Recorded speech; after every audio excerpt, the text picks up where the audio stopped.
ঢাকা বিশ্ববিদ্যালয়ের ছাত্রীদের স্বাস্থ্য সুরক্ষার জন্য স্যানিটারি প্যাডের 5টি ভেন্ডিং মেশিন উপহার দিল ইসলামী ছাত্র শিবির ঢাকা বিশ্ববিদ্যালয় শাখা।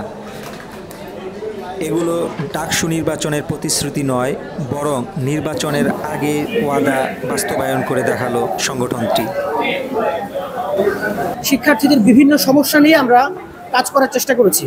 তার মধ্যে একটা জিনিস আমরা আইডেন্টিফাই করেছি, যেটা আমাদের নারী শিক্ষার্থী যারা আছেন তাদের স্যানিটারি ন্যাপকিন যে ভেন্ডিং মেশিনগুলো কিন্তু পর্যাপ্ততা ছিল না।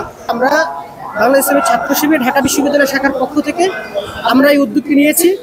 আমাদের এই উদ্যোগ হলো আমাদের একাডেমিক এরিয়াতে যে সকল নারী শিক্ষার্থীরা ক্লাস করতে আসেন কিংবা লাইব্রেরিতে পড়তে আসেন, ওনাদের অনেক সময় প্রয়োজন হয় এবং সেই প্রয়োজনের ভিত্তিতে অনেক সময় ইমার্জেন্সি প্রয়োজনে তারা সেটি পান না। সেই বিষয়গুলো মাথায় রেখে আমরা এই সিদ্ধান্তটি নিয়েছি যে আমাদের একাডেমিক এরিয়াতে 5টা জায়গায় আমরা এই স্যানিটারি ন্যাপকিন ভেন্ডিং মেশিন এগুলো স্থাপন করব। এটা ডাকসুর আগের প্রজেক্ট, সেই প্রজেক্টটা আমরা এখন জাস্ট হ্যান্ড ওভার করছি, আর ডাকসুর পরিকল্পনা কার্যক্রম সম্পূর্ণ আলাদা করে আপনাদেরকে স্থাপন করব।